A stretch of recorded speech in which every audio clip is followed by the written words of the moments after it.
खरा सौदा। माता तृप्ता, ਜਿਉਣ ਦੀ ਠੰਡੀ ਰੁੱਤ ਆਈ ਹੈ ਕਾਕੀ।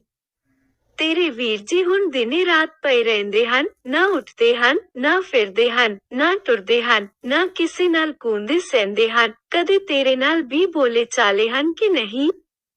ਬੀਬੀ, ਨਾਨਕੀ, ਅੰਮਾ ਜੀ ਘੱਟ ਹੀ ਬੋਲਦੇ ਹਨ, ਆਪਣੇ ਕਿਸੇ ਰੰਗ ਵਿੱਚ ਹਨ, ਮਗਨ ਪਏ ਰਹਿੰਦੇ ਹਨ। 3 ਮਹੀਨੇ ਹੋਣ ਤੇ ਆਏ ਇਹੋ ਹਾਲ ਹੈ। ਮਾਤਾ, ਕੀ ਕਰੀਏ? ਇੱਕੋ ਇੱਕ ਪੁੱਤ, ਉਹ ਵੀ ਕਦੇ ਬਾਵਲਾ ਕਦੇ ਕਮਲਾ, ਕਦੇ ਘਰ ਲੁਟਾਉਂਦਾ ਪਿਆ ਰਹਿੰਦਾ, ਕਦੇ ਉਸਰੱਗੀਆਂ ਕਦੇ ਦਿਲਗੀਰੀਆਂ। ਹੇ ਭਗਵੰਤ, ਸਾਡੇ ਭਾਗ ਕਿਵੇਂ ਕਰੀਏ? ਬੀਬੀ, ਅੰਮਾ ਜੀ, ਇਉਂ ਨਾ ਆਖੋ, ਸਾਡੇ ਭਾਗ ਸਾਰੇ ਜਗਤ ਤੋਂ ਚੰਗੇ, ਵੀਰ ਜੀ ਸਾਰਿਆਂ ਤੋਂ ਉੱਚੇ। ਜੋ ਕੌਤਕ ਕਰਦੇ ਹਨ ਸਭ ਉਹਨਾਂ ਦੇ ਚੋਜ ਹਨ। ਉਹ ਜਗਤ ਦੀ ਹੋਸ਼ ਹਨ। ਮਾਂ ਜੀ, ਕਮਲੇ ਨਾ ਆਖੋ। ਮਾਤਾ, ਕਾਕੀ, ਤੈਨੂੰ ਪਤਾ ਨਹੀਂ ਕੀ ਦਿਸਦਾ ਹੈ ਤੇ ਕਿਵੇਂ ਦਿਸਦਾ ਹੈ। ਸਾਡੀ ਤਾਂ ਨਮੋਸ਼ੀ ਨਾਲ ਜਾਨ ਅਕਲ ਕੰਧ ਆ ਗਈ ਹੈ ਤੇ ਫਿਕਰਾਂ ਨਾਲ ਦਿਲ ਬਹਿ ਗਿਆ ਹੈ। ਹੋਸ਼ ਕਰੇ, ਉੱਠੇ, ਤੁਰੇ ਫਿਰੇ, ਕੰਮ ਕਾਜ ਕਰੇ, ਘਰ-ਬਾਰ ਸਾਂਭੇ, ਸੋਹਣਾ ਖਟਾਓ ਪੁੱਤਰ ਬਣੇ, ਦੋਨ ਕਰਦਾ ਆਵੇ, ਹੱਸੇ, ਵਸੇ, ਰੁੱਸੇ, ਖਿੜੇ ਖਿੜਾਵੇ। ਹਰ ਵੇਲੇ ਪਏ ਰਹਿਣਾ, ਕਦੇ ਰੋਣ ਲੱਗਣਾ ਤਾਂ ਰੋਈ ਹੀ ਜਾਣਾ, ਹੱਸਣ ਲੱਗਣਾ ਤਾਂ ਹੱਸੀ ਹੀ ਜਾਣਾ। ਸਿਰ ਮੂਧੇ ਪੈਣਾ ਤਾਂ ਕਈ ਡੰਗ ਰੋਟੀ ਵੀ ਭੁੱਲ ਜਾਣੀ। ਜੇ ਉੱਠਣਾ ਟੁਰਨਾ ਫਿਰਨਾ ਤਾਂ ਬਨਾਨ ਵਿੱਚ, ਘਰ ਦੀਆਂ ਸ਼ੈਨ ਚੁੱਕਣੀਆਂ ਤਾਂ ਬਾਹਰ ਦੇ ਆਉਣੀਆਂ। ਇਹ ਕੀ ਹੋਈ? ਘਰ ਵਿੱਚ ਇਹਦੀਆਂ ਗੱਲਾਂ ਦੀ ਚਰਚਾ ਹੈ। ਪਿਓ ਤੇਰੇ ਦੀ ਭੁੱਖ ਸੁੱਕ ਗਈ ਹੈ, ਆਖਦੇ ਹਨ, ਕੀ ਕਰਾਂ ਤੇ ਕੀ ਨਾ ਕਰਾਂ। ਪਹਿਲਾਂ ਪਾਂਦੇ ਦੇ ਪੜ੍ਹਨੇ ਪਾਇਆ ਜੋ ਲੇਖਾ ਚੋਖਾ ਸਿੱਖੇ। ਫਿਰ ਪੰਡਿਤ ਦੇ ਪਾਇਆ, ਉੱਥੇ ਕੁਝ ਨਾ ਬਣਿਆ ਤਾਂ ਮੁੱਲਾਂ ਦੇ ਪਾਇਆ ਜੋ ਪਾਰਸੀ ਹੀ ਆ ਜਾਵੇ ਸੂ। ਅਸੀਂ ਆਮਲ ਲੋਕ ਹੋਏ, ਵਿਦਿਆ ਪਾ ਜਾਵੇ ਤਾਂ ਕਿਸੇ ਚੰਗੇ ਅਹੁਦੇ ਤੇ ਆਪਣੇ, ਪਰ ਸਾਡੀ ਮਿਹਨਤ ਐਵੇਂ ਗਈ। ਨਾ ਪਾਂਦੇ, ਨਾ ਮੁੱਲਾਂ ਕਿਸੇ ਦੇ, ਨਾ ਟਿਕ ਕੇ ਪੜਿਆ ਤੇਰਾ ਵੀਰ। ਫੇਰ ਕਿਹਾ, ਅੱਛਾ ਜੀ ਇਸ ਤੇ ਭਾਗ ਮਿਹਨਤ ਮਜ਼ਦੂਰੀ ਦੇ ਹਨ ਤਾਂ ਗਊਆਂ ਮੱਝਾਂ ਚਾਰੇ, ਨਾਲੇ ਵੇਲਾ ਰਹੇ ਨਾਲੇ ਕੰਮ ਸਿੱਖੇ, ਵਗ ਲੈ ਦਿਆਂਗੇ ਤਾਂ ਆਪਣੇ ਗੁਜ਼ਾਰੇ ਜੋਗਾ ਹੋ ਕੇ ਸੁਖੀ ਹੋ ਜਾਏਗਾ। ਉਹ ਵੀ ਰਹੀ, ਖੇਤੀ ਕਰਨ ਵਿੱਚ ਲਾਇਆ, ਉਹ ਵੀ ਉਜਾੜੀ। ਕਿਹੜਾ ਕਿੱਤਾ ਰਹਿ ਗਿਆ ਜਿਹੜਾ ਇਸ ਨੂੰ ਸਿਖਾਈਏ? ਕਿਹੜੀ ਕਾਰ ਰਹਿ ਗਈ ਜਿਸ ਵਿੱਚ ਇਸ ਨੂੰ ਲਾਈਏ? ਜੇ 4 ਦਿਨ ਉਸਰਗੀ ਫੜਦਾ ਹੈ ਤਾਂ 2 ਮਹੀਨੇ ਫੇਰ ਉਦਾਸੀ। ਬਨਾਨ ਵਿੱਚ ਜਾ ਬਹਿਣਾ, ਨਾ ਕਿਸੇ ਨਾਲ ਭਿੱਜਣਾ ਨਾ ਗੱਲਬਾਤ। ਘਰੋਂ ਘੱਟ ਹੋ ਗਏ ਫਕੀਰ ਆਇਸ, ਅੱਗੇ ਹੱਥ ਜੋੜ ਬਹਿੰਦੇ ਹਨ ਤੇ ਉਹਨਾਂ ਨਾਲ ਬੋਲਦਾ ਹੈ, ਪਰ ਸਾਡੇ ਲਈ ਚੁੱਪਾਂ ਤੇ ਦਰ ਵਟਾਂ। ਕਿਹੜੀ ਗੱਲ ਦਾ ਮਾਣ ਕਰਾਂ ਤੇ ਤੇਰੇ ਵਾਂਗ ਆਖਾਂ, ਡਾਢਾ ਚੰਗਾ ਹੈ। ਕਹਿੰਦੇ ਹਨ ਇੱਕ ਪੁੱਤ ਦੀ ਮਾਂ ਆਨੀ ਹੁੰਦੀ ਹੈ। ਉਹ ਗੱਲ ਸੱਚੀ ਹੈ। ਹਾਏ ਮੈਂ ਕਮਲੀ ਹੋਈ ਰਹਿੰਦੀ ਹਾਂ, ਇੱਕੋ ਇੱਕ ਪੁੱਤ, ਕਦੇ ਲੋਕਾਂ ਦੇ ਪੁੱਤਾਂ ਵਾਂਨੂੰ ਨਾ ਖਿੜਿਆ ਡਿੱਠਾ। ਬੀਬੀ, ਅੰਮਾ ਜੀ, ਠੀਕ ਪਏ ਆਂਦੇ ਹੋ, ਪਰ ਵੀਰ ਦੁਨੀਆ ਦਾ ਨਹੀਂ ਨਾ, ਵੀਰ ਤੁਰਾਂ ਦਾ ਹੈ। ਮੈਂ ਤਾਂ ਅਨਾਣੀ ਹਾਂ, ਪਰ ਮੈਨੂੰ ਚੌਲੇ ਤੇ ਝਲਕਾਰੇ ਜੋ ਪੈਂਦੇ ਹਨ ਵੀਰ ਦੇ, ਉਹ ਡਾਢੇ ਅਨੋਖੇ ਹਨ। ਵੀਰ ਖੇਤੀਆਂ ਅਹੁਦੇਦਾਰੀਆਂ ਲਈ ਨਹੀਂ ਆਇਆ। ਤੁਸੀਂ ਉਦਰਿਆ ਨਾ ਕਰੋ। ਵੀਰ ਨੂੰ ਖੁਸ਼ ਰੱਖੋ, ਤਦ ਦੇਖੋ ਕੋਈ ਗੱਲ ਐਸੀ ਨਿਕਲੇਗੀ ਕਿ ਤੁਸੀਂ ਖੁਸ਼ ਹੋਵੋਗੇ। ਬੀਬੀ, ਅੰਮਾ ਜੀ, ਤੁਸੀਂ ਕਿਵੇਂ ਪਏ ਆਖੋ? ਵੀਰ ਜੀ ਡਾਢੇ ਉੱਚੇ ਹਨ, ਉਹ ਤਾਂ ਮਾਂ ਜੀ ਨੇਰੇ ਚਾਨਣ ਹਨ, ਮੈਂ ਆਪ ਡਿੱਠੇ ਹਨ। ਮਾਤਾ, ਭੈਣਾਂ ਨੂੰ ਵੀਰਾਂ ਨਾਲ ਮੋਹ ਹੁੰਦਾ ਹੀ ਹੈ, ਡਾਢਾ ਕੂਲਾ ਪਿਆਰ, ਤਦੇ ਤੂੰ ਵੀ ਵੀਰ ਦਾ ਪੱਖ ਕਰਦੀ ਹੈ, ਪਰ ਕਦੇ ਸਮਝਾਇਆ ਵੀ ਹੈ ਕਿ ਮਾਂ ਪਿਓ ਕਲਪਦੇ ਹਨ, ਇਹਨਾਂ ਦੇ ਆਖੇ ਲੱਗ। ਬੱਚੀ, ਤੈਨੂੰ ਵੀ ਸਮਝਾਉਣਾ ਬਣਦਾ ਹੈ। ਬੀਬੀ, ਅੰਮਾ ਜੀ, ਮੈਂ ਉਮਰੋਂ ਤਾਂ ਵੱਡੀ ਠਹਿਰੀ, ਪਰ ਉਂਝ ਤਾਂ ਉਹ ਵੱਡੇ ਹਨ, ਹਾਂ ਡਾਢੇ ਉੱਚੇ ਹਨ। ਉੱਚੇ ਨੂੰ ਮੈਂ ਕੀ ਆਖਾਂ? ਮੇਰੇ ਨਾਲ ਜੇ ਕੋਈ ਗੱਲ ਕਰਦੇ ਹਨ ਤਾਂ ਇਹ ਕਿ ਜੋ ਦਿਸਦਾ ਹੈ ਭੁਲਾਵਾ ਹੈ, ਇਸ ਦੇ ਵਿੱਚ ਅਸਲ ਹੋਰ ਹੈ। ਫਿਰ ਉਹਦੀਆਂ ਗੱਲਾਂ ਡਾਢੇ ਪਿਆਰ ਨਾਲ ਕਰੀ ਜਾਂਦੇ ਹਨ ਤੇ ਨੈਣ ਛਮਾ-ਛਮ ਵਹਿੰਦੇ ਹਨ। ਜੇ ਮੈਂ ਕਦੇ ਆਖਦੀ ਹਾਂ ਕਿ ਮਾਂ ਤੇ ਪਿਤਾ ਜੀ ਦੁਖੀ ਹਨ, ਕੁਝ ਉਹਨਾਂ ਦੇ ਜੀ ਦੀ ਵੀ ਸੁਣਿਆ ਕਰੋ, ਤਾਂ ਮੇਰੇ ਵੰਨੇ ਤੱਕ ਕੇ ਕਹਿੰਦੇ ਹਨ, ਬੀਬੀ, ਤੂੰ ਵੀ ਉਹ ਗੱਲਾਂ ਕਰਨ ਲੱਗੀ ਹੈ। ਫਿਰ ਮਾਂ ਜੀ, ਮੇਰੇ ਅੰਦਰ ਇੱਕ ਖੋਹ ਪੈ ਕੇ ਮੈਂ ਚੁੱਪ ਕਰਕੇ ਬਹਿ ਜਾਂਦੀ ਹਾਂ ਤੇ ਆਪ ਮੁਹਾਰੀ ਕਹਿ ਦੇਂਦੀ ਹਾਂ, ਨਹੀਂ ਵੀਰ ਜੀ, ਜਿਵੇਂ ਤੁਸਾਂ ਦੀ ਰਜ਼ਾ, ਤੁਸੀਂ ਬੜੇ ਉੱਚੇ ਹੋ। ਕਿਸੇ ਵੇਲੇ ਮੈਂ ਕਹਿੰਦੀ ਹਾਂ, ਪਿਤਾ ਜੀ ਡਾਢੇ ਦੁੱਖ ਵਿੱਚ ਹਨ, ਤਾਂ ਅਰਸ਼ਾਂ ਵੱਲ ਤੱਕ ਕੇ ਨੈਣ ਭਰ ਲੈਂਦੇ ਤੇ ਕਹਿੰਦੇ ਹਨ, ਹਾਂ ਭੈਣ ਜੀਓ। ਜਗਤ ਬੜਾ ਦੁਖੀ ਹੈ, ਪਤਾ ਨਹੀਂ ਅੰਮਾ ਇਸ ਦਾ ਕੀ ਮਤਲਬ ਹੈ। ਮਾਤਾ ਹੁਣ 2 ਮਹੀਨੇ ਮੂਦਰੇ ਮੂੰਹ ਪਿਆ ਰਹਿਣ ਨੂੰ ਆਏ, ਕਦੇ ਇਹ ਤਾਂ ਸਮਝਾ ਸੋ ਬਈ ਹੋਰ ਤਾਂ ਛੱਡਿਆ ਆਪਣੇ ਸਰੀਰ ਦੀ ਹੀ ਹੋਸ਼ ਕਰੇ। ਬੀਬੀ, ਮਾਂ ਜੀ, ਇਹਨਾਂ ਦਿਨਾਂ ਵਿੱਚ ਮੈਂ ਜਦ ਕਦੇ ਉਹਨਾਂ ਕੋਲ ਗਈ, ਹਿੱਕੇ ਆਵਾਜ਼ ਮਾਰੀ ਹੈ, ਵੀਰ ਜੀ, ਤਾਂ ਅੱਗੋਂ ਕੋਈ ਨਹੀਂ। ਮੈਂ ਮਲਕੜੀ ਪਾਸ ਬਹਿ ਗਈ ਹਾਂ ਤਾਂ ਸਹਿਜੇ ਸਹਿਜੇ ਮੈਨੂੰ ਇੱਕ ਲੋ ਵੀਰ ਜੀ ਦੀ ਉਦਾਲੇ ਦਿਸਣ ਲੱਗ ਪਈ ਹੈ। ਉਹ ਲੋ ਬਾਹਰ ਦੇ ਚਾਨਣੇ ਦੀ ਨਹੀਂ ਹੁੰਦੀ। ਇੱਕ ਦਿਨ ਇਸੇ ਤਰ੍ਹਾਂ ਉਸ ਲੋ ਵਿੱਚ ਚਾਨਣੇ ਜਿਹੇ ਦੇ ਬਣੇ ਹੋਏ ਅਮਿਤ ਲੋਕੀ ਉਹਨਾਂ ਦੇ ਉਦਾਲੇ ਤੱਕੇ। ਇੱਕ ਦਿਨ ਉੱਥੇ ਡਾਢੇ ਮਿੱਠੇ ਗਾਉਣਾਂ ਦੀ ਆਵਾਜ਼ ਆਪ ਮੁਹਾਰੀ ਪਈ ਆਵੇ। ਕਲੇਜਾ ਪਾਸ ਬੈਠਿਆ ਠਰਦਾ ਹੈ, ਆਪ ਮੁਹਾਰਾ ਚਿੱਤ ਕਿਸੇ ਸਵਾਦ ਵਿੱਚ ਗਵਾਚਦਾ ਜਾਂਦਾ ਹੈ। ਸੋ ਮੈਂ ਜਿੰਨੀ ਵੇਰ ਅਮੀਨ ਜੀ ਗਈ ਹਾਂ, ਅਦਬ ਤੇ ਸਹਿਮ ਨਾਲ ਠਠੰਬਰ ਗਈ ਹਾਂ, ਤੇ ਕੁਝ ਕਹਿ ਨਹੀਂ ਸਕੀ। ਮਾਂ, ਤੂੰ ਵੀ ਖਬਰੇ ਵੀਰ ਦੇ ਮਗਰੇ ਬੌਲੀ ਹੋ ਚੱਲੀਏ, ਕੁੜੀਏ। ਹੋਸ਼ ਕਰ, ਉਹ ਤਾਂ ਆਦਮੀ ਹੈ, ਜਿਵੇਂ ਕਿਵੇਂ ਦਿਨ ਕੱਟ ਸਕਦਾ ਹੈ, ਤੂੰ ਧੀ ਦਾ ਧਨ ਹੈ। ਤੂੰ ਤਾਂ ਸੱਸ ਨਿਨਾਣਾ ਨਾਲ ਕੱਟਣੀ ਹੈ, ਤੂੰ ਵੀ ਜੇ ਇਹੋ ਬੋਲੀਆਂ ਪਾਉਣ ਸਿੱਖ ਗਈ ਤਾਂ ਕੀ ਬਣੇਗਾ। ਹੋਸ਼ ਕਰ, ਸੰਭਲ, ਵਹਿਮਾਂ ਵਿੱਚ ਨਹੀਂ ਪਈਦਾ। ਆ ਮੁਹਾਰੇ ਅਮਰੀ ਲੋਕ ਪਏ ਤੁਹਾਨੂੰ ਭੈਣ ਭਰਾਵਾਂ ਨੂੰ ਦੀਦੇ ਹਨ ਤੇ ਅਸੀਂ ਪਾਸ ਬੈਠੇ ਰੋਂਦੇ ਕੁਰਲਾਉਂਦੇ ਨਹੀਂ ਦੀਦੇ। ਹਾਂ ਮਾਂ ਪਿਓ ਪਏ ਕੁੱਜਣ, ਖੇਸ਼ ਕਬੀਲਾ ਪਿਆ ਪਿੱਟੇ, ਨਮੋਸ਼ੀ ਪਈ ਹੋਵੇ ਤੇ ਤੁਸੀਂ ਪਏ ਦਿਨ ਦੀਵੇ ਸੁਫਨਿਆਂ ਵਿੱਚ ਉਡਾਰੀਆਂ ਮਾਰੋ। ਬੀਬੀ, ਨੈਣ ਭਰ ਕੇ, ਅੰਮੀ ਜੀ, ਗੁੱਸੇ ਨਾ ਹੋਵੋ, ਡਾਢੇ ਚੰਗੇ ਕੰਮੀਨ ਜੀ। ਮੇਰਾ ਜੀ ਖੁਸਦਾ ਹੈ, ਤੁਸੀਂ ਗੁੱਸੇ ਨਾ ਹੋਵੋ। ਮਾਂ ਜੀ, ਵੀਰ ਡਾਢਾ ਉੱਚਾ ਵੇ। ਇਹ ਕਹਿੰਦੀ ਬੀਬੀ ਦਾ ਗੱਚ ਨਾ ਠੱਲਿਆ ਗਿਆ, ਬੇਵਸੀ ਹੋ ਕੇ ਰੁੰਨੀ। ਇੰਨੀ ਰੁੰਨੀ ਕਿ ਹੱਥ ਨਾ ਆਵੇ। ਮਾਂ ਨੇ ਧੀ ਨੂੰ ਗਲ ਆਇਆ, ਸਿਰ ਤੇ ਪਿਆਰ ਦਿੱਤਾ, ਮੱਥਾ ਚੁੰਮਿਆ, ਪਰ ਉਹਦਾ ਗੱਚ ਠਲੀਵੇ ਨਾ, ਛੇਕੜ ਰੋਂਦੀ ਸਿਸਕੀਆਂ ਤੇ ਆ ਗਈ ਤੇ ਮਾਂ ਦੀ ਛਾਤੀ ਨਾਲ ਲੱਗੀ ਹੀ ਸੌਂ ਗਈ। ਇੰਨੇ ਨੂੰ ਮਹਿਤਾ ਕਾਲੂ ਜੀ ਆ ਗਏ। ਮਾਂ ਨੇ ਧੀ ਨੂੰ ਸਿਰਾਣਾ ਰੱਖ ਕੇ ਲਿਟਾ ਦਿੱਤਾ ਤੇ ਆਪ ਰੋਟੀ ਖਿਲਾਉਣ ਦੇ ਆਹ ਲੱਗੀ। ਰੋਟੀ ਖਾਂਦਿਆਂ ਆਪ ਨੇ ਪੁੱਛਿਆ, ਤ੍ਰਿਪਤਾ, ਨਾਨਕ ਉੱਠਿਆ ਕਿ ਨਹੀਂ। ਤ੍ਰਿਪਤਾ, ਬਸ ਉੱਠ ਕੇ ਬਾਹਰ 2 ਘੜੀਆਂ ਲਾ ਕੇ ਆ ਗਿਆ ਹੈ, ਫਿਰ ਉਸੇ ਤਰ੍ਹਾਂ ਪਿਆ ਹੈ। ਪਰਸੋਂ ਦੀ ਰੋਟੀ ਖਾਧੀ ਹੋਈ ਸੂ, ਉਹ ਵੀ ਬੀਬੀ ਜਾ ਕੇ ਮਿੰਨਤ ਤਰਲੇ ਨਾਲ 2 ਬੁਰਕੀਆਂ ਖਵਾ ਆਈ ਸੀ। ਕਾਲੂ, ਬੀਬੀ ਨੂੰ ਹੀ ਕਹੋ, ਕੁਝ ਸਮਝਾਵੇ, ਮਤ ਦੇਵੇ ਸੋ, ਉਹਦਾ ਆਖਾਂ ਤਾਂ ਨਹੀਂ ਮੋੜਦਾ। ਤ੍ਰਿਪਤਾ, ਅੱਜ ਉਹ ਗੱਲ ਕੀਤੀ ਸੀ।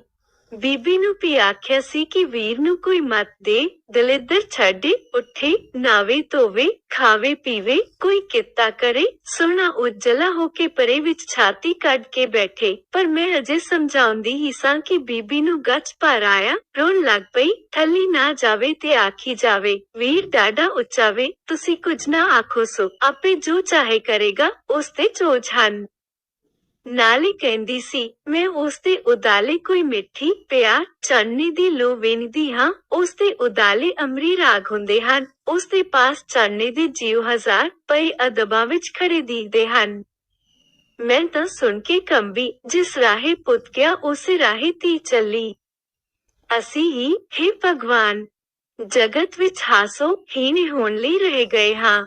ਪਰ ਬੀਬੀ ਨੂੰ ਮੇਰੇ ਕੁਝ ਆਖੇ ਬਿਨਾਂ ਹੀ ਏਡਾ ਵਿਰਾਗ ਫੁੱਟਾ ਜੋ ਛਾਤੀ ਨਾਲ ਲੱਗ ਰੋਈ।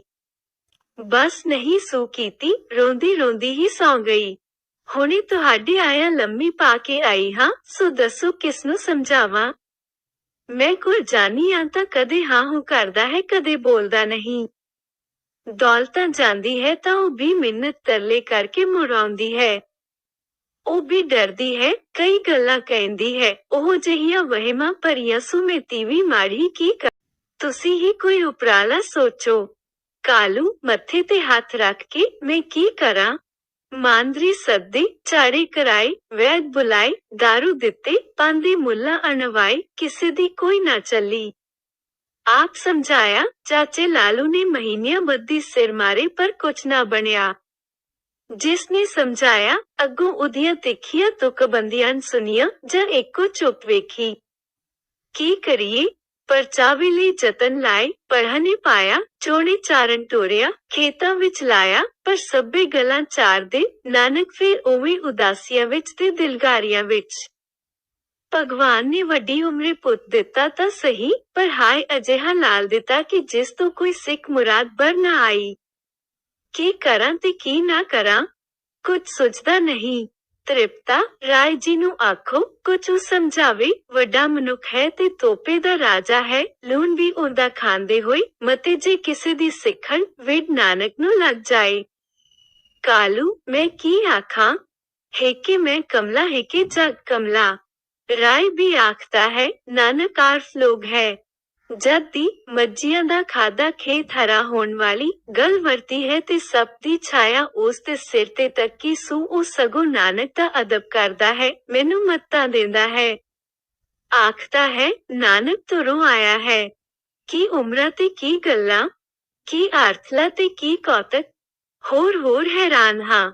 ਸੋ 10 ਭਾਗਾਂ ਵਾਲੀਏ, ਰਾਏ ਨੂੰ ਕੀ ਆਖਾਂ? ਜਦ ਕਦੀ ਕੁਝ ਆਖਿਆ ਹੈ, ਉਸ ਮੈਨੂੰ ਅਕਲ ਦਿੱਤੀ ਹੈ, ਨਾਨਕ ਨੂੰ ਕੋਈ ਸਿੱਖ ਨਹੀਂ ਦਿੱਤੀ। ਪਤਾ ਨਹੀਂ ਲੱਗਦਾ ਜਗ ਕਮਲਾ ਹੈ ਕਿ ਕਾਲੂ। ਤ੍ਰਿਪਤਾ, ਫਿਰ ਹੁਣ ਕੀ ਕਰੀਏ? ਦੁਖਨ ਚੂਣ ਦਾ ਕੀ ਲਾਭ ਹੈ? ਜਿਵੇਂ ਹੋ ਰਹੀ ਹੈ, ਸੋ ਹੋ ਰਹੀ ਹੈ, ਪੇਸ਼ ਕੋਈ ਜਾਂਦੀ ਨਹੀਂ, ਤੀਰ ਤੁੱਕਾ ਕੋਈ ਲੱਗਦਾ ਨਹੀਂ, ਦੇਖੀ ਚਲੋ ਜੋ ਹੁੰਦਾ ਹੈ। ਹੱਥਾਂ ਦੀ ਜਾਈ, ਬੀਬੀ ਵੀ ਇਹੋ ਆਖਦੀ ਹੈ, ਤੁਸੀਂ ਤੱਕੋਗੇ, ਵੀਰ ਆਪੇ ਜੋ ਕੁਝ ਕਰੇਗਾ ਸੋ ਭਲਾ ਹੋਵੇਗਾ ਤੇ ਡਾਢਾ ਉੱਚਾ ਹੋਵੇਗਾ। ਵੇਖਾਂਗੇ ਕੀ ਹੁੰਦਾ ਹੈ, ਹਾਲੇ ਤਾਂ ਸਹਿਮ ਦੇ ਮੂੰਹ ਆਏ ਰਹਿੰਦੇ ਹਾਂ। ਤ੍ਰਿਪਤਾ ਜੀ ਇਉਂ ਆਪਣੇ ਮਨ ਦੇ ਉਬਾਲ ਆਖੀ ਗਏ ਤੇ ਕਾਲੂ ਜੀ ਇਉਂ ਸੁਣਦੇ ਸੌਂ ਗਏ। ਕੀ ਦੇਖਦੇ ਹਨ? ਸਿਆਲੇ ਦੀ ਰੁੱਤ ਹੈ, ਇੱਕ ਨਦੀ ਵਹਿ ਰਹੀ ਹੈ, ਪਾਣੀ ਉਤਾਰੇ ਵਿੱਚ ਹੈ, ਪਰ ਤਦ ਵੀ ਚੌਖਾ ਹੈ ਤੇ ਠੰਡਾ ਠਾਰ ਹੈ, ਤੜਕਸਾਰ ਹੈ, ਠੰਡੀ ਹਵਾ ਵਗ ਰਹੀ ਹੈ। ਕਾਲੂ ਜੀ ਆਪ ਜਲ ਦੇ ਵਿੱਚ ਖੜੇ ਹਨ ਤੇ ਤਪੱਸਿਆ ਕਰ ਰਹੇ ਹਨ। ਇਸ ਤਰ੍ਹਾਂ ਤਪ ਕਰਦਿਆਂ ਸੂਰਜ ਦੀ ਟਿੱਕੀ ਨਿਕਲ ਆਈ, ਪਰ ਬੱਦਲਾਂ ਨੇ ਛਾ ਲਈ ਤੇ ਫੇਰ ਕੁਸਮੁਸਾ ਜਿਹਾ ਛਾਇਆ ਰਿਹਾ। ਕਾਲੂ ਜੀ ਹੁਣ ਪਾਣੀ ਵਿੱਚੋਂ ਬਾਹਰ ਨਿਕਲੇ। ਭਾਵੇਂ ਮੁੱਦਤਾਂ ਤੋਂ ਤਪ ਕਰਦਿਆਂ ਸਰੀਰ ਨੂੰ ਸਰਦੀ ਗਰਮੀ ਸਹਾਰਨ ਦਾ ਸੁਭਾਅ ਹੋ ਚੁੱਕਾ ਸੀ, ਪਰ ਅੱਜ ਬਾਹਰ ਨਿਕਲ ਕੇ ਪਾਲਾ ਹੈ ਅਰ ਚੰਗਾ ਦੰਦੋੜੀਕਾ ਲਾਉਣ ਵਾਲਾ ਪਾਲਾ ਲੱਗਾ ਹੈ। ਆਪਨੇ ਪਿੰਡਾ ਪੂੰਝਿਆ, ਲੰਗੋਟੀ ਬਦਲੀ, ਗਾਤੀ ਬੁੱਧੀ ਤੇ ਗੋਦੜੀ ਦੀ ਬੁੱਕਲ ਮਾਰੀ ਕਰਮੰਡਲ ਸੰਭਾਲਿਆ, ਪਰ ਸਰੀਰ ਵਿੱਚ ਆਲਸ ਨਜ਼ਰੀ ਆਇਆ। ਇਸ ਕਰਕੇ ਇੱਕ ਬਰਿਚ ਤੇ ਮੁੱਢ ਨਾਲ ਢੋ ਲਾ ਕੇ ਬੈਠ ਗਏ। ਬੈਠੇ ਸਨ ਕਿ ਥੱਕੇ ਸਰੀਰ ਦੇ ਨੈਣ ਮੁੰਦ ਲਏ ਤੇ ਇੱਕ ਸੁਰਤੀ ਛਾ ਦਿੱਤੀ। ਕੀ ਦੇਖਦੇ ਹਨ ਕਿ ਕੋਈ ਦਿਵ ਮੂਰਤੀ ਸਾਹਮਣੇ ਆ ਖੜੋਤੀ ਹੈ ਤੇ ਆਖਦੀ ਹੈ, ਕਾਲੂ ਤੂੰ ਬੜਾ ਹੁਕ ਤਪ ਕੀਤਾ ਹੈ, ਹੁਣ ਤਾਂ ਤੇਰਾ ਸਰੀਰ ਵੀ ਹਾਰਨ ਵਾਲੇ ਟਿਕਾਣੇ ਆ ਗਿਆ ਹੈ, ਤੂੰ ਤਪ ਛੋੜ ਤੇ ਭਗਤੀ ਕਰ। ਥੀਵੇ, ਕਾਲੂ ਮੈਨੂੰ ਜੋ ਆਖੇ ਸੋ ਕਰ ਸਾਂ, ਪਰ ਮੇਰੇ ਮਨ ਦੀ ਮੁਰਾਦ ਹਾਸਲ ਥੀਵੇ। ਦਿਵ ਮੂਰਤੀ, ਬੋਲ ਫੇਰ ਆਪਣੇ ਮਨ ਦੀ ਮੁਰਾਦ। ਕਾਲੂ, ਉਹ ਜੋ ਰੱਬ ਹੈ, ਜਿਸ ਨੂੰ ਜੋਤ ਸਰੂਪ ਆਖਦੇ ਹਨ, ਮੈਨੂੰ ਮੇਰੇ ਵਰਗਾ ਰੂਪ ਧਾਰ ਕੇ ਮਿਲੇ ਤੇ ਇਉਂ ਮਿਲੇ ਜਿਵੇਂ ਆਪਣਾ ਹੁੰਦਾ ਹੈ। ਦਿਵ ਮੂਰਤੀ, ਕਾਲੂ ਦੇਖ, ਤੂੰ ਤਪ ਬੜਾ ਕੀਤਾ ਹੈ ਪਰ ਭਗਤੀ ਨਹੀਂ ਕੀਤੀ। ਭਗਤੀ ਨਾ ਕਰਨੇ ਕਰਕੇ ਤੇਰੇ ਅਗਿਆਨ ਦੇ ਛੋੜ ਨਹੀਂ ਕੱਟੇ, ਹਉ ਨਹੀਂ ਪੂਰੀ ਉਤਰੀ, ਲਿਵ ਨਹੀਂ ਲੱਗੀ, ਤੈਨੂੰ ਜੋ ਤੂੰ ਮੰਗਦਾ ਹੈ, ਮਿਲ ਗਿਆ ਤੇ ਵੀ ਰਸ ਨਹੀਂ ਆਉਣਾ, ਕਿਉਂਕਿ ਮਾਇਆ ਛਾਈ ਰਹੀ ਤਾਂ ਰਸ ਕੀ ਕੂ ਨਾ ਸੀ। ਤੂੰ ਪਹਿਲੇ ਭਗਤੀ ਕਰ। ਕਾਲੂ, ਜੇ ਸਾਰੇ ਛੋੜ ਕੱਟੇ ਗਏ ਤਾਂ ਜੋ ਸਵਾਦ ਮੈਂ ਲੈਣਾ ਹੈ ਉਹ ਕੀ ਕੂ ਆਵੇਗਾ। ਗਿਆਨ ਕੀ ਭਗਤੀ ਨਾਲ ਤਾਂ ਮੈਂ ਉਚਿਆਨ ਹੋ ਸਾਈ ਦੇ ਦੇਸ਼ ਅੱਪੜ ਜਾਣਾ ਹੋਇਆ, ਪਰ ਮੇਰਾ ਜੀ ਕਰਦਾ ਹੈ ਕਿ ਸਾਈ ਮੇਰੇ ਦੇਸ਼, ਮੇਰੇ ਵੇੜੇ, ਮੇਰੀ ਗੋਦ ਖੇਲੇ। ਦਿਵ ਮੂਰਤੀ, ਕਾਲੂ ਤੂੰ ਜਾਣ ਤੂੰ ਕੀ ਮੰਗਦਾ ਹੈ। ਤਪ ਕਰਨੇ ਤੇ ਮੰਗਾਂ ਮੰਗਣੀਆਂ ਸੌਖੀਆਂ ਹਨ, ਪਰ ਜੋ ਮੰਗਣੀ ਹੈ ਉਸ ਦਾ ਅੰਤ ਵਿਚਾਰਨਾ ਤੇ ਆਤਮ ਸੁਖ ਵਿੱਚ ਅੱਪੜਨਾ ਇਹ ਕੰਮ ਔਖੇਰਾ ਹੈ। ਅੱਛਾ ਕਾਲੂ, ਇੱਕ ਵਾਰ ਫੇਰ ਵਿਚਾਰ ਲੈ। ਕਾਲੂ, ਤੁੱਠੇ ਹੋ ਤਾਂ ਮਨ ਦੇ ਮਨੋਰਥ ਤੇ ਦਿਓ, ਮੈਂ ਤੋਂ ਉੱਚਾ ਨਹੀਂ ਉੱਠਿਆ ਜਾਂਦਾ, ਮੈਂ ਇੱਥੇ ਹੀ ਰਹਾ, ਉਹ ਇੱਥੇ ਆਵੇ, ਉਸ ਤੋਂ ਕਲਿਆਣ ਲੈ ਸਾਂ। ਉਹ ਆਪਸੀ ਤਾਂ ਸਾਰਾ ਜਗਤ ਤੱਕ ਸੀ, ਅਨੇਕਾਂ ਦੀ ਕਲਿਆਣ ਹੋਸੀ, ਮੈਂ ਉੱਚਾ ਉੱਠ ਸਾਂ ਤਾਂ ਮੇਰੇ ਇਕੱਲੇ ਦੀ ਕਲਿਆਣ ਹੋਸੀ। ਦਿਵ ਮੂਰਤੀ, ਦੇਖ, ਇਹ ਠੀਕ ਆਖਿਆ ਹੋਈ, ਪਰ ਤੂੰ ਭਗਤੀ ਕਰ, ਹਨੇਰਾ ਦੂਰ ਹੋਵੇ, ਫਿਰ ਮਿਲ ਜੋ ਠੰਡ ਪਵੇ। ਤਪਾਨ ਨਾਲ ਤਮੋ ਹੀ ਵੱਧਦੀ ਹੈ, ਇਕਾਗਰਤਾ ਆ ਜਾਂਦੀ ਹੈ, ਪਰ ਸਤੋਗੁਣ ਦਾ ਸੁੱਖ ਨਹੀਂ ਮਿਲਦਾ। ਕਾਲੂ, ਹੁਣ ਮੈਂ ਥੱਕ ਗਿਆ ਹਾਂ, ਨਾ ਹੁਣ ਤਪ ਹੋ ਸਕਣਾ ਹੈ ਅੱਗੇ ਵਾਂਗੂ ਤੇ ਨਾ ਹੋ ਸਕਣੀ ਹੈ ਭਗਤੀ। ਸੋ ਜੇ ਤੁਠੇ ਹੋ ਤਾਂ ਵਰ ਦਿਓ। ਦਿਵ ਮੂਰਤੀ ਤਥਾਸਤੂ, ਹੋਵੇ ਜੋ ਕੁਝ ਤੇਰੀ ਇੱਛਾ ਹੈ। ਇਹ ਕਹੇ ਕਿ ਉਹ ਦਿਵ ਮੂਰਤ ਗੁੰਮ ਹੋ ਗਈ। ਬਾਬਾ ਤਪੱਸੀ ਜੀ ਦੇ ਵੀ ਨੈਣ ਖੁੱਲੇ। ਇਸ ਵੇਲੇ ਦੁਪਹਿਰਾਂ ਹੋ ਚੁੱਕੀਆਂ ਸਨ ਤੇ ਬੱਦਲਾਂ ਤੋਂ ਕਿਣਮਿਣ ਜਾਰੀ ਸੀ, ਪਰ ਐਨੀ ਨਹੀਂ ਸੀ ਕਿ ਗੋਦਰੀ ਭਿੱਜ ਜਾਂਦੀ। ਆਪ ਸਨੇ ਸਨੇ ਆਪਣੀ ਕੁਟੀਆ ਵੱਲ ਆ ਗਏ ਤੇ ਲੱਗੇ ਸੋਚਣ ਕਿ ਮੈਂ ਭਲੀ ਮੰਗ ਮੰਗੀ ਹੈ, ਅਰਵਰ ਮਿਲ ਵੀ ਗਿਆ ਹੈ, ਹੁਣ ਕਾਜ ਸੰਵਰ ਗਿਆ। ਇੰਨੇ ਨੂੰ ਆਪ ਦੇ ਸਿੱਖਿਆ ਦਾਤਾ ਸਾਧੂ ਜੀ ਆ ਗਏ। ਵਰ ਪ੍ਰਾਪਤੀ ਦੀ ਵਿਥਿਆ ਸੁਣ ਕੇ ਬੋਲੇ, ਕਾਲੂ, ਜੇ ਤੇਰੀ ਥਾਵੇਂ ਮੈਂ ਏਡਾ ਸੁਭਾਗ ਹੁੰਦਾ ਤਾਂ ਮੈਂ ਆਪਣੇ ਮਨ ਦੇ ਮਗਰ ਨਾ ਲੱਗਦਾ, ਮੈਂ ਉਹਨਾਂ ਦੀ ਸਿੱਖਿਆ ਦੇ ਮਗਰ ਲੱਗਦਾ। ਮਹਾਜਯੋਤਿਆਂ ਤੇ ਮਹਾਪੁਰਖਾਂ ਦੇ ਬਚਨ ਮੰਨਣੇ ਕਲਿਆਣ ਰੂਪ ਹਨ, ਔਖੇ ਰਹੇ, ਪਰ ਸੁੱਖ ਉਹਨਾਂ ਦੇ ਮੰਨਣ ਵਿੱਚ ਹੈ। ਆਪਣੀ ਮੰਗ ਉਸ ਵੇਲੇ ਨਹੀਂ ਚਾਹੀਦੀ, ਅਸੀਂ ਭੁੱਲਣਹਾਰ ਹਾਂ। ਸੁੱਖ ਆਗਿਆ ਮੰਨਣ ਵਿੱਚ ਹੁੰਦਾ ਹੈ। ਤਪੱਸੀ ਜੀ, ਮੈਂ ਤਾਂ ਮੰਗ ਚੁੱਕਾ ਜੋ ਮੰਗਣਾ ਸੀ ਤੇ ਅਜੇ ਤਾਈ ਮੰਗ ਕੇ ਤੇ ਵਰ ਲੈ ਕੇ ਖੁਸ਼ ਹਾਂ। ਵੇਲਾ ਹੁਣ ਲੰਘ ਚੁੱਕਾ ਹੈ ਤੇ ਹੁਣ ਮੁੜ ਤਪ ਕਿਵੇਂ ਕਰਾਂ? ਸਰੀਰ ਟੁੱਟ ਗਿਆ ਹੈ। ਸਿੱਖਿਆ ਦਾਤਾ, ਚੰਗਾ ਬਈ, ਜੋ ਹੋਣਾ ਸੀ ਹੋ ਚੁੱਕਾ, ਪਰ ਅਜੇ ਵੀ ਇੱਕ ਵੇਲਾ ਹੈ ਕਿ ਤੂੰ ਕੁਝ ਵਿਚਾਰ ਤੇ ਭਗਤੀ ਕਰ ਲੈ, ਕਿਉਂਕਿ ਵਰ ਪ੍ਰਾਪਤ ਤਾਂ ਤੂੰ ਹੋ ਚੁੱਕਾ ਹੈ, ਪਰ ਇਹ ਜੋ ਮਾਇਆ ਪਈ ਰਹਿਣ ਦਾ ਪਤਾ ਦੇ ਗਏ ਹਨ, ਇਸ ਦਾ ਮਤਲਬ ਹੈ ਕਿ ਜਦ ਤੈਨੂੰ ਮਿਲਾਪ ਹੋਵੇਗਾ ਤੂੰ ਹਨੇਰੇ ਵਿੱਚ ਹੋਵੇਗਾ, ਪਛਾਣੇਗਾ ਨਹੀਂ। ਬਾਲਕੇ, ਮਾਇਆ ਪ੍ਰਬਲ ਹੈ, ਡਾਢਾ ਪਰਦਾ ਹੈ ਜੋ ਮੇਲ ਨਹੀਂ ਹੋਣ ਦਿੰਦਾ, ਅਤੇ ਇਹ ਬੜੇ ਸੂਖਮ ਰੂਪ ਧਾਰਦੀ ਹੈ। ਸੋ ਭਗਤੀ ਕਰ ਜੇ ਇਸ ਤੇ ਮੋਹਣੇ ਜਾਦੂ ਤੋਂ ਬਚੇ। ਬਹੁ ਨਹੀਂ ਤਾਂ ਕੁਝ ਕਰ ਜੋ ਜਦ ਮੇਲਾ ਹੋਵੀ, ਪਹਿਲੋਂ ਨਾ ਤਾਂ ਪਿੱਛੋਂ ਹੀ ਸਹੀ, ਕਦੇ ਤਾਂ ਪਰਦਾ ਹਟੇ ਤੇ ਤੈਨੂੰ ਸੋਝੀ ਪੈ ਜਾਵੇ। ਕੀ ਲਾਭ ਹੈ ਰੱਬ ਦੇ ਮਿਲੇ ਦਾ ਵੀ ਜੇ ਸਾਨੂੰ ਇਹ ਪ੍ਰਤੀਤੀ ਨਾ ਹੋਆਵੇ ਕਿ ਇਹ ਰੱਬ ਹੈ। ਹਾਂ, ਜੇ ਪਿਆਰ ਨੇ ਹੁਲਾਰਾ ਨਾ ਖਾਦਾ ਕਿ ਇਹ ਮੇਰਾ ਹੈ ਤੇ ਮਨ ਨੇ ਮੇਰ ਤੇਰ ਮਿਟਾ ਕੇ ਉਸੇ ਨਾਲ ਮੇਰ ਨਾ ਪਾਈ, ਉਸੇ ਸਰੂਪ ਵਿੱਚ ਵਾਸਾ ਨਾ ਹੋਇਆ ਤਾਂ ਕੀ ਲਾਭ ਪ੍ਰਾਪਤੀ ਦਾ। ਤਪਸਰੀ ਬੁੱਕੇ ਹੈ ਕਿ ਮੈਨੂੰ ਇਹ ਸਮਝ ਨਾ ਪਊ ਕਿ ਇਹ ਮੇਰਾ ਸਾਈ ਹੈ। ਸਿੱਖਿਆ ਦਾਤਾ, ਜੋ ਕੁਝ ਤੈਨੂੰ ਦਿਵ ਮੂਰਤੀ ਨੇ ਕਿਹਾ ਹੈ ਉਸ ਦਾ ਇਹੋ ਅਰਥ ਹੈ ਕਿ ਮੇਲਾ ਹੋਸੀ, ਪਰ ਤੈਨੂੰ ਹਨੇਰਾ ਪਿਆ ਰਹੇ ਸੀ। ਇਹ ਹਨੇਰਾ ਉਹਨਾਂ ਨੇ ਦੱਸਿਆ ਹੈ ਕਿ ਤੇਰਾ ਆਪਣਾ ਹੈ, ਤੇਰੀ ਹਉਨ ਨਹੀਂ ਕੱਟੀ ਗਈ ਅਜੇ। ਸੋ ਬੱਚਾ, ਤੂੰ ਕਰਨਾ ਕਰ, ਤੇਰੀ ਤੁਫੈਲ ਮੈਨੂੰ ਅੱਜ ਸੋਝੀ ਹੋ ਆਈ ਹੈ ਕਿ ਤਪਾਨ ਤੋਂ ਭਗਤੀ ਸ੍ਰੇਸ਼ਟ ਹੈ। ਸੋ ਮੈਂ ਤਾਂ ਭਗਤੀ ਕਰਾਂਗਾ ਤੇ ਇਹ ਇੱਕ ਮੰਗ ਮੰਗਾਂਗਾ ਕਿ ਹੇ ਭਗਵਾਨ, ਮਿਲ, ਜਿਵੇਂ ਚਾਹੇ ਮਿਲ, ਜਦ ਤੁਠੇ ਮਿਲ, ਪਰ ਇਹ ਦਾਨ ਦੇ ਕਿ ਮੈਂ ਸਦਾ ਤੇਰੇ ਪਿਆਰ ਵਿੱਚ ਰਵਾਂ, ਸਦਾ ਤੈਨੂੰ ਲੋਚਦਾ ਰਹਾਂ। ਤਪੱਸੀ ਨਿਰਾਸ਼ ਹੋ ਕੇ, ਓਹੋ, ਮੈਂ ਗੁਸਾਈ ਜੀ, ਨਹੀਂ ਸਮਝਿਆ ਕਿ ਮੇਰੇ ਹਨੇਰੇ ਤੇ ਮਾਇਆ ਦੇ ਪਰਦੇ ਦਾ ਕੀ ਅਰਥ ਹੈ। ਮੈਂ ਜਾਤਾ ਕਿ ਬ੍ਰਹਮ ਗਿਆਨੀ ਤੇ ਆਤਮਾ ਦੇ ਅਨੁਭਵ ਵਾਲਾ ਨਾ ਹੋਸਾਨ, ਪਰ ਇਹ ਤਾਂ ਸਮਝਦਾ ਹੋਸਾਨ ਕਿ ਆਪਣੇ ਰੱਬ ਨੂੰ ਮਨੁੱਖ ਜਾਮੇ ਵਿੱਚ ਰੱਬ ਵੇਖਸਾਂ ਤੇ ਐਉਂ ਪੂਜਸਾਂ ਜਿਵੇਂ ਮੂਰਤੀ ਪੂਜ ਮੂਰਤੀ ਨੂੰ ਪੂਜਦੇ ਹਨ। ਉਹ ਪੱਥਰ ਪੂਜਦੇ ਹਨ, ਮੈਂ ਜਿਉਂਦੇ ਨੂੰ ਪੂਜਸਾਂ। ਸਿੱਖਿਆ ਦਾ ਤਾਂ ਠੀਕ ਹੈ, ਪਰ ਪੁੱਤਰ, ਤੂੰ ਉਹਨਾਂ ਦੇ ਵਾਕ ਨੂੰ ਸਮਝਣਾ ਸੀ, ਨਹੀਂ ਤਾਂ ਉਹਨਾਂ ਦੇ ਆਖੇ ਲੱਗਣਾ ਸੀ। ਪਰ ਖੈਰ, ਉਹ ਸਮਾਂ ਲੰਘ ਗਿਆ, ਹੁਣ ਹੀ ਹੋਸ਼ ਕਰ, ਬਾਕੀ ਉਮਰ ਇਸ ਬੇਨਤੀ ਵਿੱਚ ਗੁਜ਼ਾਰ ਕਿ ਹੇ ਦਾਤਾ, ਜਦ ਤੂੰ ਮਿਲੇਨ, ਆਪ ਮਿਲੇਨ ਕਿ ਆਪਣੇ ਭਗਤ ਦੇ ਰੂਪ ਵਿੱਚ ਮਿਲੇਨ, ਆਦ ਮਦ ਕੇ ਅੰਤ, ਮੇਰਾ ਇਹ ਛੋੜ ਕਿਸੇ ਵੇਲੇ ਜ਼ਰੂਰ ਕਟੀਵੇ ਕਿ ਮੈਂ ਤੈਨੂੰ ਪਛਾਣ ਲਵਾਂ। ਤਪੱਸੀ ਸਤੇ ਬਚਨ, ਪਰ ਸਾਈ ਜੀਓ, ਇਹ ਮੈਨੂੰ ਵਰ ਪ੍ਰਾਪਤ ਕਦੋਂ ਹੋਸੀ। ਸਿੱਖਿਆ ਦਾਤਾ, ਤੂੰ ਤਦੋਂ ਪੁੱਛਿਆ ਨਹੀਂ। ਮੇਰੀ ਜਾਚੇ ਇਹ ਚੋਲਾ ਛੋੜ ਕੇ ਹੋਸੀ। ਇਹ ਚੋਲਾ ਤੇਰਾ ਅਤੀਤ ਦਾ ਹੈ ਤੇ ਜੋ ਮੰਗ ਤੂੰ ਮੰਗੀ ਹੈ ਸੋ ਗ੍ਰਹਿਸਥ ਤੇ ਜਾਮੇ ਪੂਰੀ ਹੋ ਸਕਤੀ ਹੈ। ਇਹ ਕਹਿ ਕੇ ਸਿੱਖਿਆ ਦਾਤਾ ਜੀ, ਹੇ ਮਾਲਕ ਕਰਦੇ ਤੁਰ ਗਏ ਤੇ ਤਪਸਵੀ ਜੀ ਥੱਕੇ ਹੋਣ ਕਰਕੇ ਲੇਟ ਗਏ।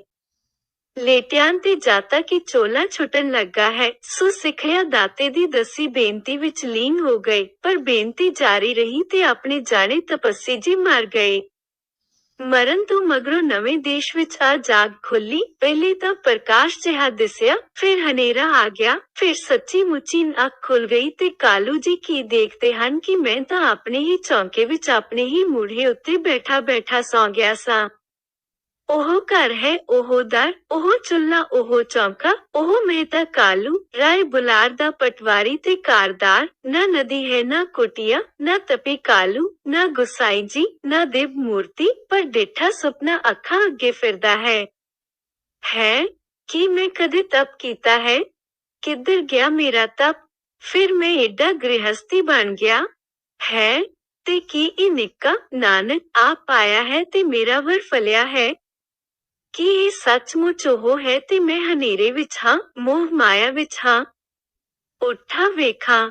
ਬਾਲਿਆ ਹਾਰ ਕਾਲੂ ਉੱਠਿਆ, ਜਿਸ ਕੋਠੀ ਉਹ ਬੱਚਾ ਨਾਨਕ ਸਿਰ ਮੂਦ ਪਿਆ ਸੀ। ਕਾਲੂ ਤਾਂ ਕੇ ਵੜਿਆ, ਕਮਰਾ ਬਿਨ ਦੀਵੇ ਬਿਨ ਧੁੰਦ ਚਾਨਣਾ ਚਿਰਾਗ ਹੈ, ਨਾਨਕ ਨੂਰ ਪੁਤਲਾ ਬਿਰਾਜ ਰਿਹਾ ਹੈ। ਅਰਸ਼ ਕੁਰਸ਼ ਤੇ ਨੂਰੀ ਦੇਵਤੇ ਸੇਵਾ ਕਰ ਰਹੇ ਹਨ।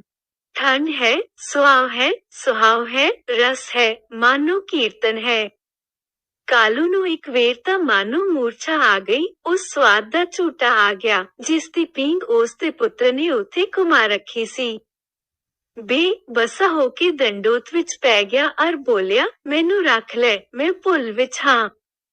ਛੋੜ ਕੱਟ, ਮੇਰੇ ਛੋੜ ਕੱਟ। ਪਰ ਜਦ ਕਾਲੂ ਦੰਡੋਤ ਤੋਂ ਉੱਠਿਆ ਉਸ ਕਮਰੇ ਵਿੱਚ ਹਨੇਰਾ ਸੀ। ਨਾਨਕ ਬਾਲਕ ਤੇ ਉਸ ਦਾ ਜਾਇਆ ਪੁੱਤਰ ਨਾਨਕ ਉਸ ਕਮਰੇ ਵਿੱਚ ਹੈ ਨਹੀਂ ਸੀ। ਕਾਲੂ ਨੇ ਕਿਹਾ, ਕਿਹੜਾ ਚੱਕਰ ਆਇਆ, ਇੱਥੇ ਤਾਂ ਕਾਕਾ ਹੈ ਹੀ ਨਹੀਂ ਤੇ ਮੈਂ ਕਿਵੇਂ ਫਰਿਸ਼ਤੇ, ਪਾਰਖਤ, ਰਾਗ ਰੰਗ ਤੇ ਪੁੱਤਰ ਤਖਤ ਤੇ ਵਿਰਾਜਿਆ ਵੇਖ ਲਿਆ। ਸਭ ਮਾਇਆ ਹੈ, ਸੁਣੀਆਂ ਗੱਲਾਂ ਦਾ ਭੁਲੇਵਾ ਹੈ। ਮੈਂ ਗਰੀਬ ਕਾਲੂ ਦੇ ਸੁਪਨੇ ਵੇਖੋ। ਸੁਪਨਾ ਵੀ ਅਚਰਜ ਮਾਇਆ ਹੈ, ਸਿਰ ਫੇਰ ਕੇ ਐਵਨ ਪੈਂਦੀ ਹੈ ਮਾਇਆ। ਐਵਨ ਸੋਚਦਾ ਕਾਲੂ ਬਾਹਰ ਆਇਆ। ਪੁੱਛਿਓ ਨਾਨਕ ਕਿੱਥੇ ਹੈ ਤਾਂ ਕਿਸੇ ਦੱਸਿਆ, ਬਾਹਰ ਖੇਤਾਂ ਵਿੱਚ ਫਿਰਦਾ ਪਿਆ ਸੀ। ਭੁਲੇਵਾ ਪੱਕਾ ਹੋ ਗਿਆ। ਜਾਗ ਖੁੱਲੀ, ਫਿਰ ਨੀਂਦ ਆ ਗਈ। ਤਪਾਨ ਦਾ ਫਲ ਮਿਲ ਗਿਆ, ਪਰ ਹੁਣ ਨਾ ਕੱਟੀ ਦਾ ਥਰ ਹਿਲ ਕੇ ਫਿਰ ਜੰਮ ਗਿਆ।